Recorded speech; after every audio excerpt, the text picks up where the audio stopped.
Judgment is the light exposing darkness. It's also the light exposing good stuff. But we don't usually think of it in those terms because we usually associate it with condemnation.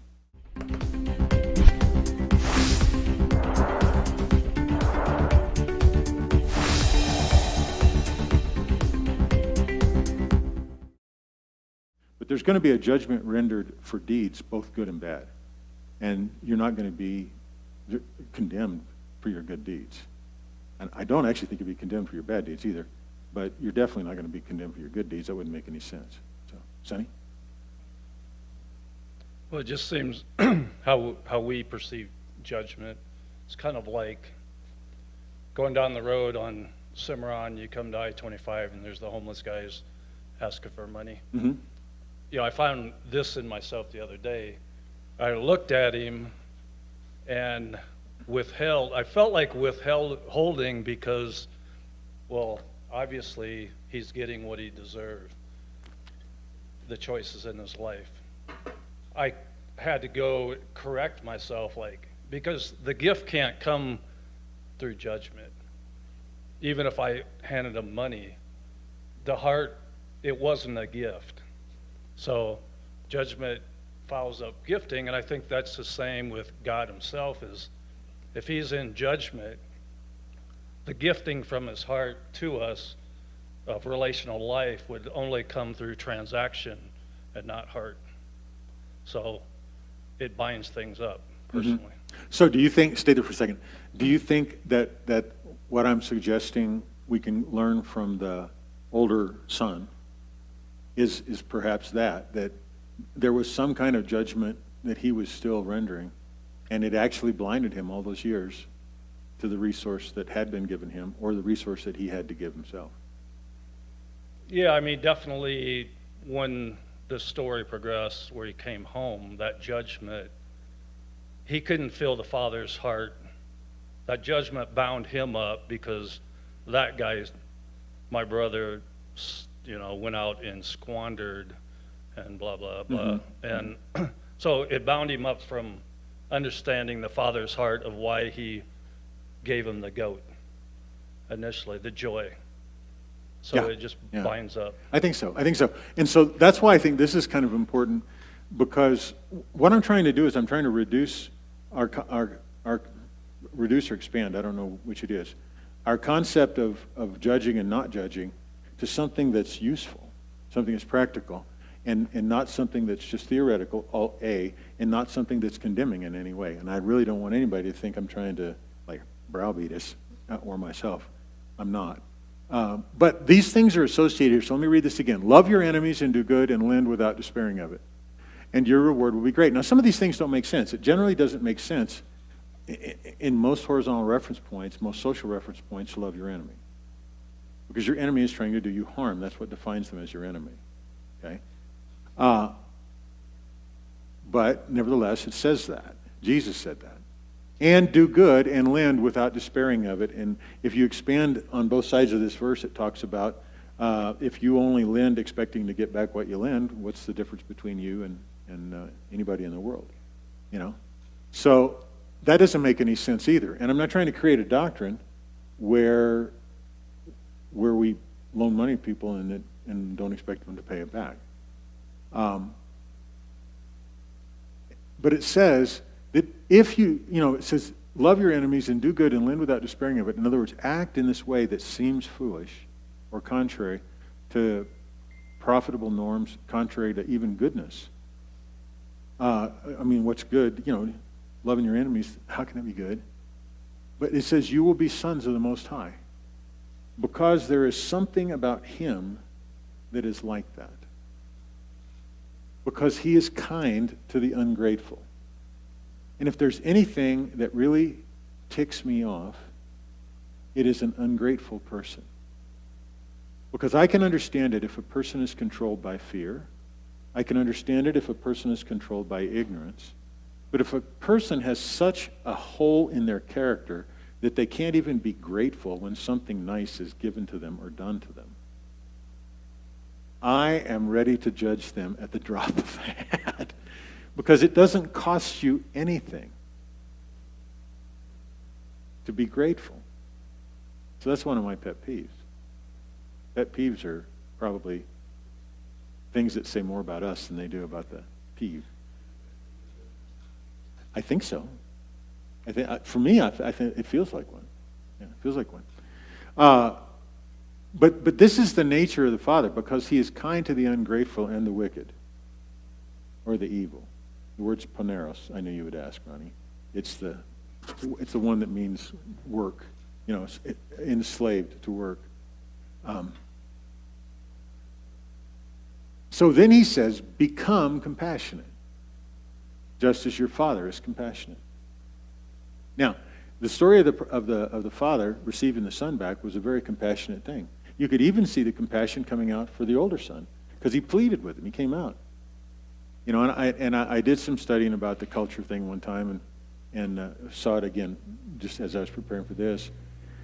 And it was an insult to not go in the party, for sure. It was defaming of the family and so on in that culture. But I didn't get the impression the Father was reacting to being offended. He was pleading with his son, come in, because he made a case. Your brother's dead, and now he's back. We need to celebrate him. We need to celebrate him. So become compassionate, just as your Father's compassionate. And then it just goes into this thing, and this is what separates it in my mind, Ronnie.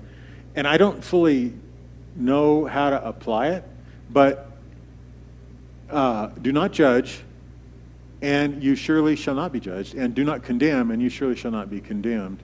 Forgive, and you shall be forgiven. So I could understand how forgiveness is sort of the positive side of not judging or not condemning, but there is a distinction between the idea of condemning or setting, okay, this is the final judgment rendered against you. This is who you are. This is what you are. All right, that kind of thing, I think, is more and that you're deserving of, whatever the case is. All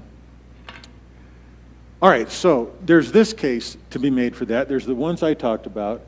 I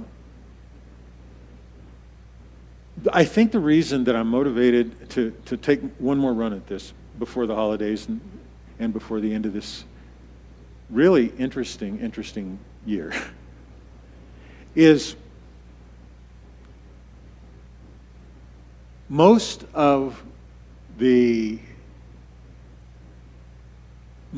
time when we're tempted to judge someone, and I am going to talk a little bit about what it's not in just a second. Most of the time when we're tempted to judge someone, we really can't have much of an influence over them because we're not in relationship with them, especially in this kind of situation, political, social, economic situations, like Governor Whitmer. Is that her name? Gretchen Whitmer? Yeah. Of Michigan. I don't like her, but I don't live in Michigan, so I can't vote or not vote for her. I used to live in California, and I don't care that much for Newsom either. But I can't do anything. I could lobby my family that still lives there and ask them if they've signed the petition for recall. And I hope that might even be a good idea now that I think about it. But and I do hope that some of these folks get recalled and stuff. But the reality is, I don't have a lot that I can do about that. But I do have the ability, I think, as I'm being warned against right here, I have the ability to exercise and release a judgment that's going to have zero effect except to open me to having a judgment come back on me somehow. And I don't even know how. I don't know how. I doubt the judgment's going to come from Michigan if I render a judgment on the governor of Michigan.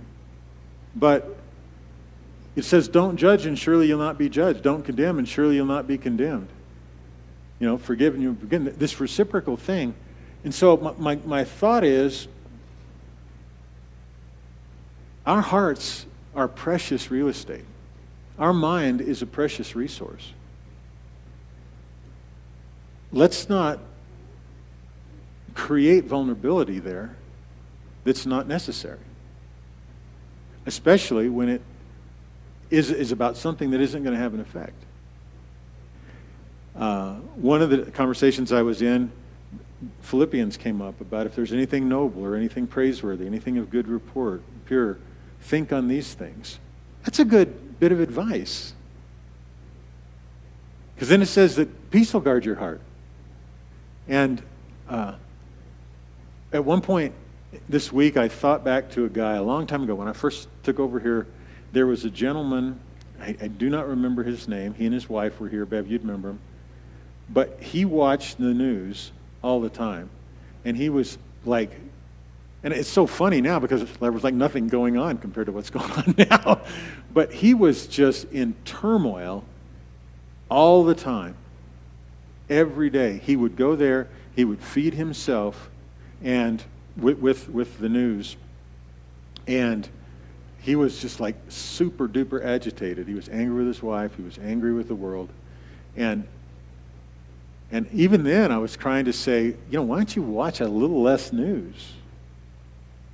Because you're giving away a lot of time and energy to stuff that you can't have any influence over, and it's just eating you up.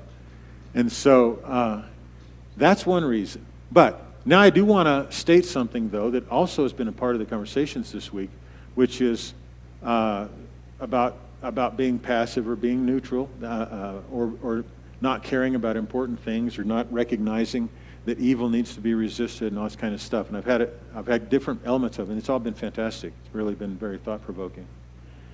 And so I wanted to reinforce the fact that Jesus said, I judge no one. When he said that, he said, even if I did judge, it would be righteous. But he said, I judge no one. But he's also the same one at the end of Matthew that said to the Pharisees, you are like whitewashed sepulchres, full of dead men's bones.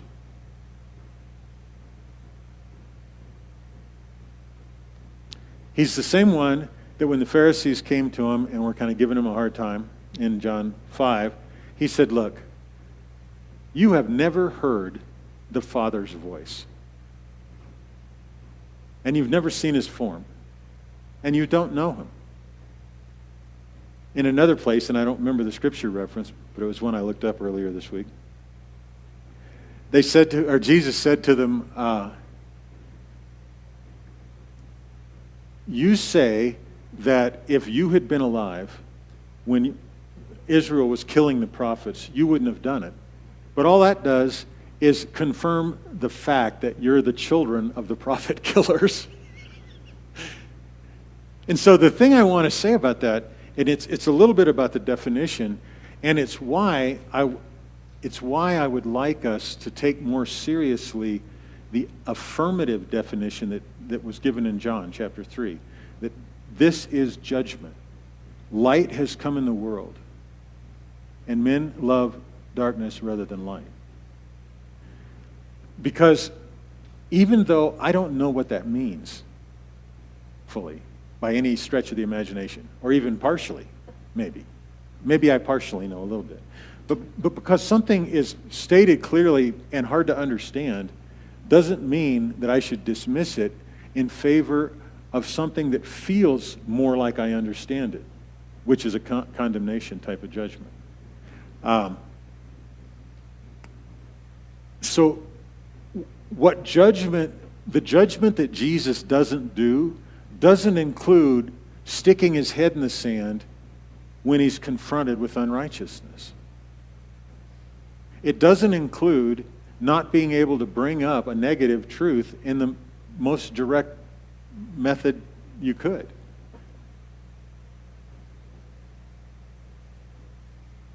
Another place I remember that Jesus said, he said, you travel across the sea to make a man 10 times the condemned, to proselyte a man and become 10 times the son of the devil that you are.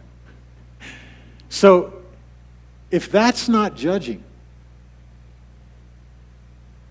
that takes away the fear that if we say, all right, well, we're just not going to judge, that we have to somehow be a namby-pamby, roll over, not confront unrighteousness, not come up against evil. And I don't really have the answers, guys, but I think one of the better things that came out of conversation, and I can attribute it to the person if they would like, but we were talking about particular political figures. And And it was like, what about? And then there was a political figure named. And it's a political figure that I have like really hardly any respect for. Because second to a person who isn't able to show gratitude when somebody does something nice to them is somebody who is just overtly hypocritical. And they're so blind to it that they're not even ashamed to reveal it publicly anymore. And it's like they'll lobby for restrictions and all this kind of stuff on businesses, and then when they need a haircut, they'll go get one without a mask. That's disgusting. And then they use the power of their public office and persona to persecute the person that owns that business, that was trying to serve them. I think that deserves something horrible in response. But, as we were talking, the thing came out in the conversation, but I still pray for them. And I said, that's what I'm talking about. Make room in our hearts without compromising the truth. Make room in our hearts like the Father did for the prodigal, to come home, to come to himself. The story about what's in the Father's heart in the story of the prodigal son is that he wanted his sons, both of them,